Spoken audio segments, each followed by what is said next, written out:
ये बुस्तु लो या एकदम लदाख के उसके चन में चन गैस मा मैंने को पी लो गैस मा मैंने गाड़ी मा मैंने को P low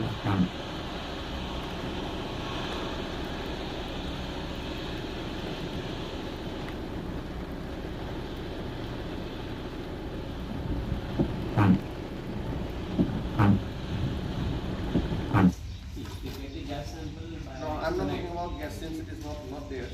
But then the residual that you have from the mark, what you can In soil, the gas to get trapped chances are very less. very less. It gets dissolved once it comes. But it is very risky, for the people now. Yeah. It may erupt at any time. This We time, cannot predict. We cannot predict. we can actually wait and watch for the scenario unfolding. So actually this kind of incident has happened in this region. So by government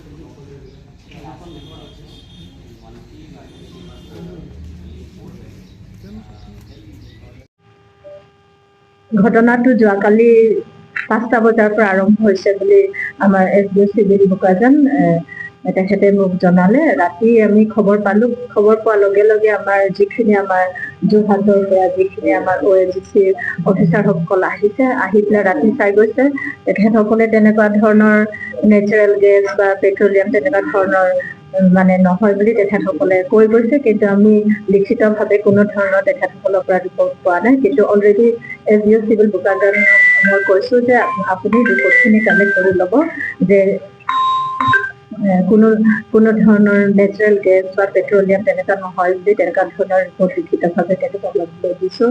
আৰু ইয়াত আহি পেলাই দেখিছোঁ যোৱাকালি যি ধৰণে হৈছে এতিয়া অলৰেডি ছাবচাইড হৈছে আৰু যি ধৰণে ইৰাপশ্যন হৈছে আমি ভাবিছিলোঁ যে বহুত ক্ষয় ক্ষতি হ'ব বুলি তেনেকুৱাও ভাবিছোঁ। এতিয়া আপোনালোকৰ তৎপৰতা যি ধৰণে আমাক জনাইছে, আমাৰ অল অফিচাৰ স্পেচিয়েলি আমাৰ পুলিচ প্ৰশাসন আৰু লগতে আমাৰ SDO civil Bokajan, SDPO Bokajan, আমাৰ superintendent of police Karbi Anglong and his team and আমাৰ ডিচি অফিচৰ পৰা গোটেইখিনি টিম আৰু আমাৰ এছডিও অফিচৰ পৰা যিমানখিনি টিম আৰু অফিচাৰ্ছ ফ্ৰম ONGC যোৰহাট তেখেতসকলে ইতিমধ্যে কালি এটা টিম আহি গ'ল আৰু আজিও তেখেতসকলে উপস্থিত।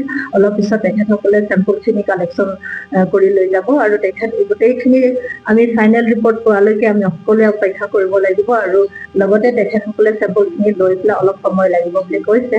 তেখেতসকলে গোটেইখিনি এনালিচিছ ৰিপৰ্ট আমাক দিব। তাৰপিছত আমি গভৰ্ণমেণ্ট অফ আছামলৈ আমি ইতিমধ্যে প্ৰিলিমিনাৰী ৰিপৰ্ট মই পঠিয়াম, আজিয়ে পঠিয়াম। এই পঠিওৱাৰ পিছত তেখেতসকলৰ পাৰ্মিশ্যন চেক কৰি পেলাই তেনেকুৱা ধৰণৰ ঘটনা ভৱিষ্যতে এই গোটেই এলেকাখিনিত ছাৰ্ভে কৰাৰ কাৰণে গভৰ্ণমেণ্ট অফ আছামলৈ আমি লিখিম, তেখেতসকলক জনাম। তেখেতসকলৰ পৰা নিৰ্দেশ পোৱাৰ পিছত যিখিনি বিহিত ব্যৱস্থা গ্ৰহণ কৰিব লাগে সেইখিনি কৰা হ'ব।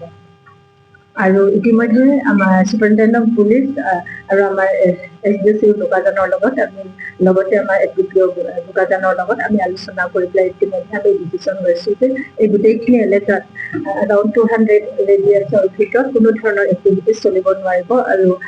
আৰু তেখেতক নিৰ্দেশ দিয়া হৈছে যে মিটিং এখন আমাৰ নাগৰিকৰ লগত কথা পাতিব লাগে, মিটিং এখন কৰি পেলাই তেনেকুৱা ধৰণৰ যদি ঘটনা ক'ৰবাত যদি আকৌ আবিৰ্ভাৱ হয় সেইখিনি অতি সোনকালে আমাক জনাব লাগে, যাতে যে দেৰিকৈ আমি খবৰকেইটা পালে আমাৰ একশ্যনো অলপ দেৰি হৈ যায়। সেইকাৰণে আপোনালোকৰ কোঅপাৰেশ্যন, আপোনালোকৰ মাধ্যমত আপোনালোকৰ মিডিয়া যোগেদি যদি আপোনালোকে বিগত দিনতো আপোনালোকে বহুত আমাক সহায় কৰিছে, অহা দিনতো তেনেকুৱা ধৰণৰ সহায় পাম বুলি আপোনালোকক অনুৰোধ জনাইছোঁ। আৰু আপোনালোকে যি ধৰণে উঠি আহি পেলাই আমাক সজাগ কৰা নিচিনাই হৈছে, সেইকাৰণে ধন্যবাদ জ্ঞাপন কৰিছোঁ on behalf of district administration.